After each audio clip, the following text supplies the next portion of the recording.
Season 3 is finally here, and it's gearing up to be a good season to bring back some players to this game again. So let's just jump straight into the changes. So we have a new map that is going to be filled with lore for those like me who have a vested interest in the story of Ovewatch. This map is going to be a control point. From the few games I've played today, this game looks to be a map with a lot of flanking routes and a lot of health packs around to encourage that behavior. It's pretty wild. Sometimes I don't even know what route people will take, but I've only played it a few times, so it's hard to judge. But once people find those optimal routes, you'll start seeing some patterns. Also, you can kind of fish in Overwatch, so I guess that's kind of nice. The theme this season is going to be Japanese mythology. I'm not too familiar with the whole mythology, but I've seen the skins for this season, and some of them are pretty sick. Most of them are available in the Battle Pass, so that's good. I hope they don't gatekeep these skins behind the paywall, like they did for that Battle of Olympus event. But so far, I think a good chunk of them are available for the Battle Pass. So at least that's a good change Overwatch 2 is starting to do. But let's talk about the big mythical skin that's been advertised everywhere. So once you complete all the Battle Pass, you can get the Amaterasu skin for Kiriko. When I heard Amaterasu, two things came to mind. I thought of tiramisu cake because I was hungry while writing the script for this video,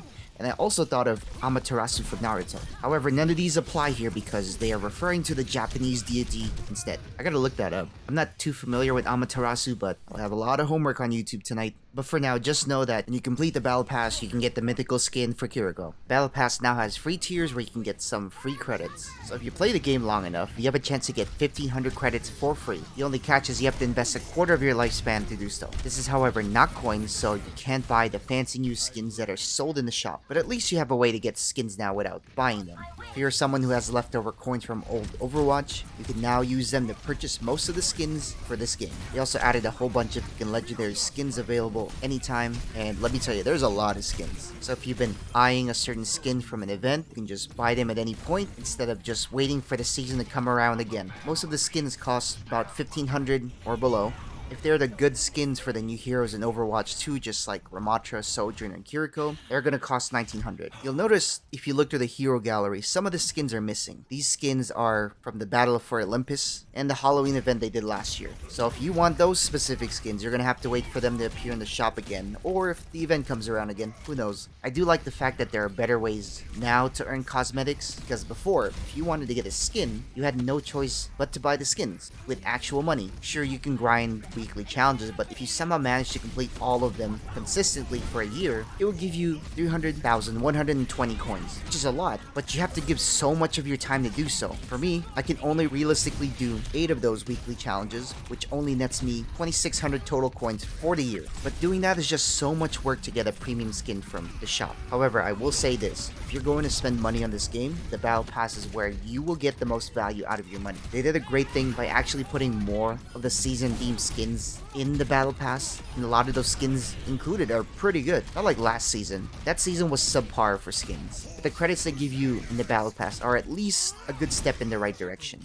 I think in the perfect world, I'd like the Battle Pass to actually replace the credits with coins. You know, the ones that you have to trade for real life money? Because this will give the player two options. They can either use those credits to repurchase the Battle Pass, you know, like a responsible person, or choose to spend those coins in the shop to buy a skin they want or a bundle that they've been eyeing. And these people will probably just buy the Battle Pass next time again. Sure, you can grind the Battle Pass legitimately by doing weekly challenges, but assuming you're a below average player like me, it would take you 16 weeks, which is a lot closer to 4 months. That's a lot of time to spend in this game. You might as well play this game as your full-time job if you want to ensure that you don't want to spend a single dime on this game.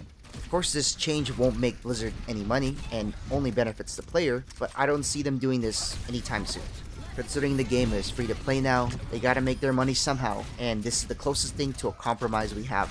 If we want to attain some of the in-game cosmetics, this is the best solution we got at the moment. But on the bright side, there are other opportunities to get free stuff from the game. So if you log in during certain weeks, you get free stuff. If you watch some of your favorite streamers on Twitch that have their drops enabled, you get free stuff. If you even log in this week, they're letting you skip the first 5 tiers of the Battle Pass. So you'll get closer to getting that mythic skin a lot sooner than you think. Not gonna lie, the free stuff you can get almost makes me feel spoiled at this point. But I think we all deserve it for putting through some bullshit in Overwatch 2. So if you haven't played in a while, now might be a great time to hop into Overwatch, you know, just to get some free stuff or buy skins if you have leftover credits from old Overwatch. This paragraph looks pretty standard. They have a Valentine's event where Hanzo is Cupid, which makes sense now that I think about it. He has a bow and arrow, and I never really connected the pieces until Blizzard pitched this event, but the event itself is just gonna be a 4v4.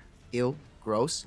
But the next part is pretty funny. They're going to launch this dating simulator for Overwatch 2. This is exciting as hell. I am tired of these dating websites like Tinder, Bumble, and Hinge, and they don't even work for me. It's almost like skill-based matchmaking is turned on for these apps. But I think it's about time that a video company is taking a spin on the dating market, and I think Overwatch is the best game to do it from. Now in Overwatch 2, I'm able to find a Mercy player that will pocket me for life. But in all seriousness though, this is just gonna be a choose-your-own-adventure text-based thing where Mercy or Genji will be presented with dialogue options, and Hanzo will be your wingman. If you manage to rizz them up pretty good, you get the play of the game highlight. Damn, I think I got a little too excited because I was about to pull out my list of pickup lines I've been saving for a rainy day. Actually, hold up, let me read some real quick.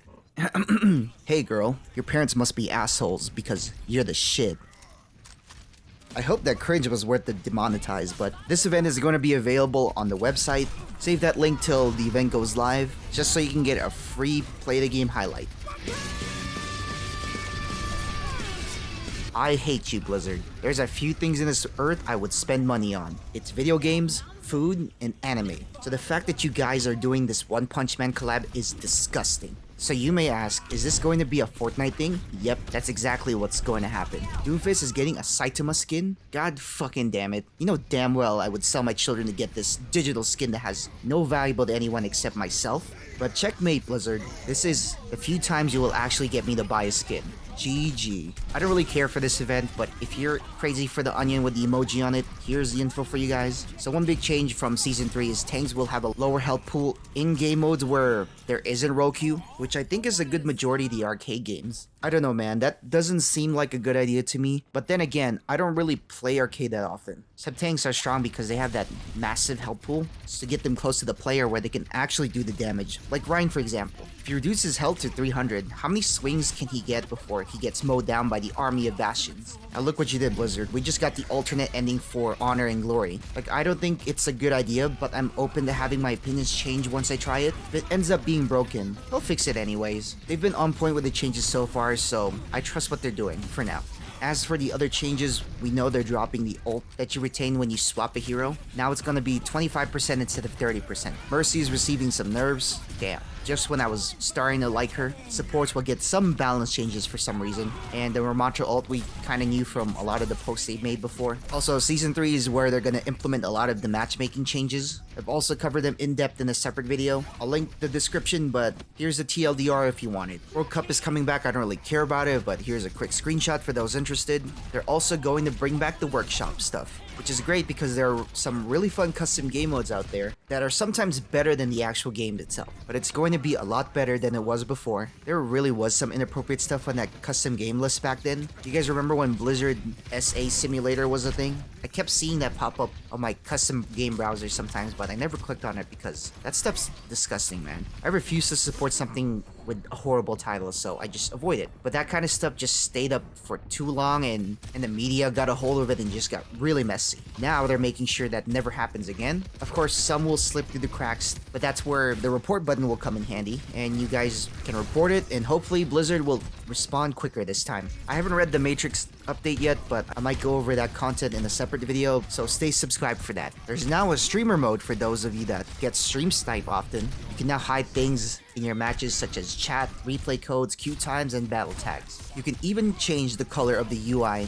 for fun reasons, or for color blindness, if that's something that affects you guys. Personally, stream sniping can be lame, but at the same time, it can give the content creators some of the greatest material to work with. How I see it is this won't stop people in-game from recognizing you. They'll still troll you if they see you randomly in their matches. This might be less frequent with the random queue times, but if a person is determined enough, they will find a way. At least there's something you can do about it if it's starting to affect you. The streamer mode is only client side though, so I don't really know how effective that's gonna be, but at least it's there. You can use it. That's it for all the changes in Season 3. So far, so good. I gotta give a shout out to Blizzard on the new stuff coming up. It seems like it's gonna be a good one. With that being said, go ahead and hit the like button and subscribe to help the channel grow. I'm close to 400 subs, so if you guys can help me out by hitting the subscribe button, I'd really appreciate that. But that's it for now. I'll see you guys on the next one.